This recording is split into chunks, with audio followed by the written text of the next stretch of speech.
नमस्कार विद्यार्थियों, मैं आज आपको संचालकों की स्थिति, नियुक्ति तथा पदमुक्ति के बारे में अध्ययन कराऊंगा। कंपनी में संचालकों की क्या स्थिति होती है, कैसे उनकी नियुक्ति की जाती है तथा कैसे उनको अपने पद से मुक्त किया जाता है। कंपनी एक कृत्रिम व्यक्ति है, अदृश्य है, अविच्छिन्न उसका उत्तराधिकार होता है और उसकी एक अलग से सार मुद्रा होती है। उस सार मुद्रा के द्वारा ही वह दिन प्रतिदिन के कार्यों का या व्यवसाय का संचालन करती है, जिसका प्रबंध अंशधारियों द्वारा चुने गए व्यक्तियों के माध्यम से किया जाता है।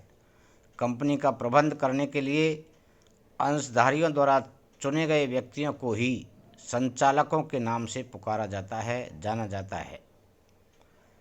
यहाँ पर सामान्य रूप से हम संचालकों से तात्पर्य ऐसे व्यक्तियों से है जिन्हें अंशधारियों का कंपनी का प्रबंध, संचालन, निरीक्षण तथा निर्देशन करने के लिए नियुक्त किया जाता है।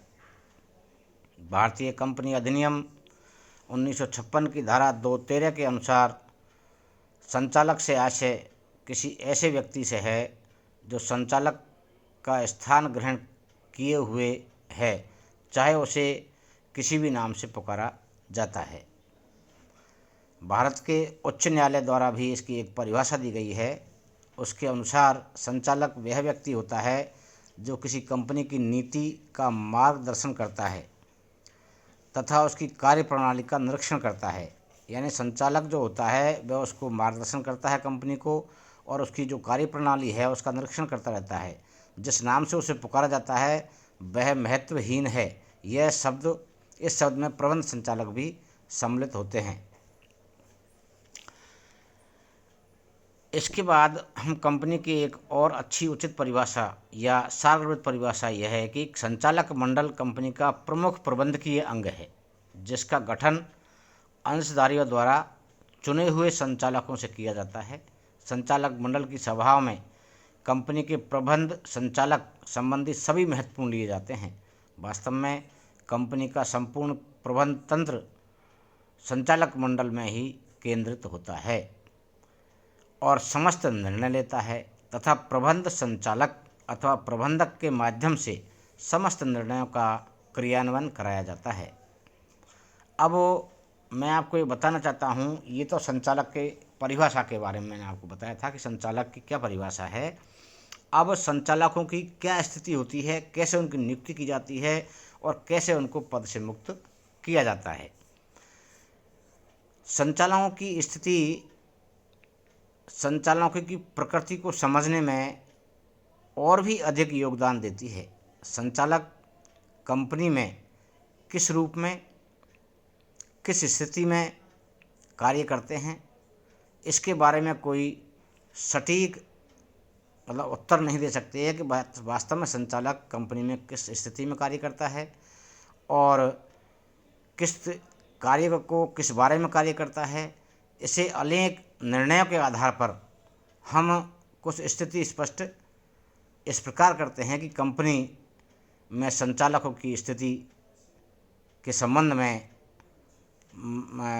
लॉर्ड न्यायाधीश बोवेन ने इस मामले में एक निर्णय में लिखा था कि संचालकों को कभी एजेंट कहा जाता है, तो कभी प्रन्यासी कहा जाता है तथा कभी प्रबंध भागीदार कहा जाता है, परंतु ये सब उनके संबोधन, उनकी शक्तियों, उनके उत्तरदायित्वों को पूर्ण रूप से स्पष्ट नहीं करता। एक ऐसा दृष्टिकोण प्रदान करते हैं जिसको किसी उद्देश्य की पूर्ति के लिए ध्यान में रखा जाता है। न्यायाधीशों द्वारा दिए गए विचारों से यह स्पष्ट होता है कि संचालक कंपनी में विभिन्न रूपों में कार्य करता है। यानी कभी कभी वह प्रन्यासी के रूप में, कभी एजेंट के रूप में, कभी प्रबंध संचालक के रूप में, कभी कर्मचारी के रूप में। तो हम उन सब स्थितियों का अध्ययन करेंगे कि कंपनी के एजेंट के रूप में कैसे कार्य करता है, प्रन्यासी के रूप में कैसे कार्य करता है, प्रबंध भागीदार के रूप में कैसे कार्य करता है, एक आवश्यक अंग के रूप में कैसे कार्य करता है और एक कर्मचारी के रूप में कैसे कार्य करता है। तो सबसे पहले हम ये जानना चाहेंगे कि वह एजेंट के रूप में कैसे कार्य करता है। संचालक, संचालकों की नियुक्ति एजेंट के रूप में नहीं की जाती है, किंतु वे गर्भित रूप से कंपनी के एजेंट के रूप में ही कार्य करते हैं। संचालक अपनी कंपनी के लिए तथा कंपनी की ओर से ही सभी कार्य करते हैं जिन्हें करने या उन्हें स्पष्ट तथा गर्भित रूप से अधिकार दिया हुआ होता है। यहाँ पर संचालक कंपनी के एजेंट होते हैं। कंपनी का कोई भौतिक स्वरूप नहीं होता, इसलिए उसे अपने सभी कार्य केवल संचालकों के माध्यम से ही कराने पड़ते हैं। अतः संचालकों तथा कंपनी के बीच परस्पर संबंध केवल प्रधान तथा एजेंट का ही होता है।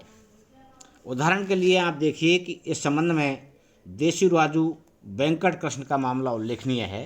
इस मामले में के अनुसार एक कंपनी का Madras general sales tax act के अंतर्गत कुछ बिक्री कर बकाया था। अतः बिक्री कर विभाग ने कंपनी के संचालक को इस कर के भुगतान के लिए उत्तरदायी ठहराया, किंतु न्यायालय ने निर्णय दिया कि संचालक कंपनी का केवल एक एजेंट है। अतः बिक्री कर का भुगतान करने के लिए व्यक्तिगत रूप से संचालक को उत्तरदायी नहीं ठहराया जा सकता है।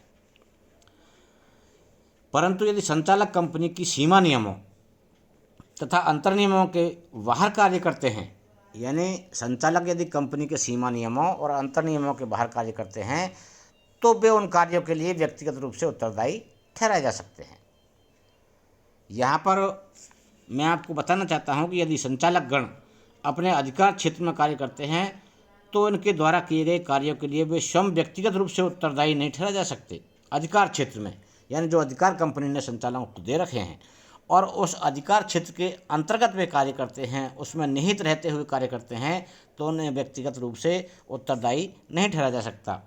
कंपनी की ओर से किए गए अनुबंधों के लिए संचालकों को व्यक्तिगत रूप से तभी उत्तरदायी ठहराया जा सकता है जब वे अंतर नियमों द्वारा प्रदत्त अधिकार सीमा से बाहर होकर कार्य करते हैं या उनका उल्लंघन करके कार्य करते हैं। अंतर नियम यानी जो कंपनी के संचालन दिन प्रतिदिन के व्यवसाय को संचालन करने के लिए जो नियम बनाए जाते हैं, उनके द्वारा प्रदत्त अधिकारों का उल्लंघन करके अनुबंध करते हैं तो संचालक व्यक्तिगत रूप से भी उत्तरदायी ठहरा जा सकते हैं।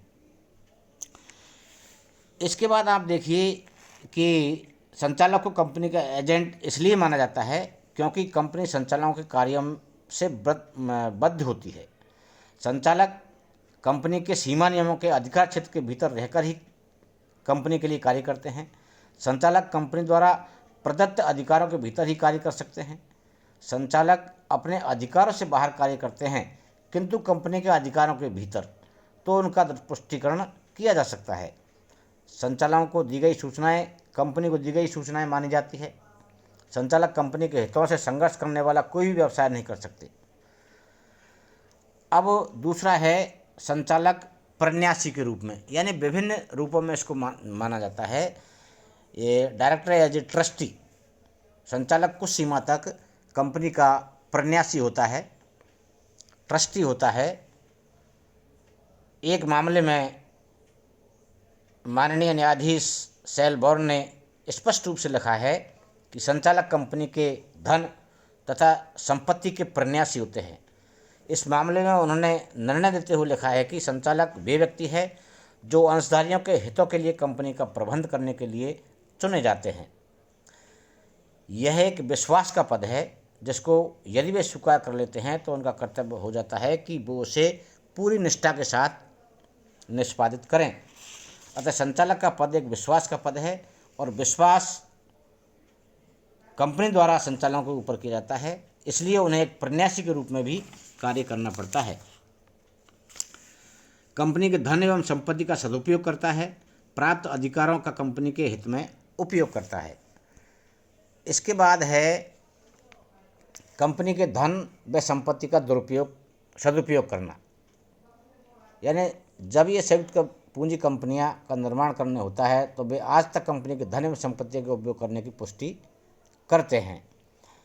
इसके बाद नेक्स्ट जो उनकी स्थिति है संचालकों की, वह है एक प्रबंध भागीदार के रूप में। कंपनी का प्रबंध प्रजातांत्रिक प्रबंध प्रणाली द्वारा किया जाता है, जिसमें अंशधारी कंपनी की ओर से कार्य करने के लिए व्यक्तियों को चुनते हैं, जिन्हें संचालक कहते हैं। ये चुने हुए संचालक मिलकर कंपनी का प्रबंध करते हैं।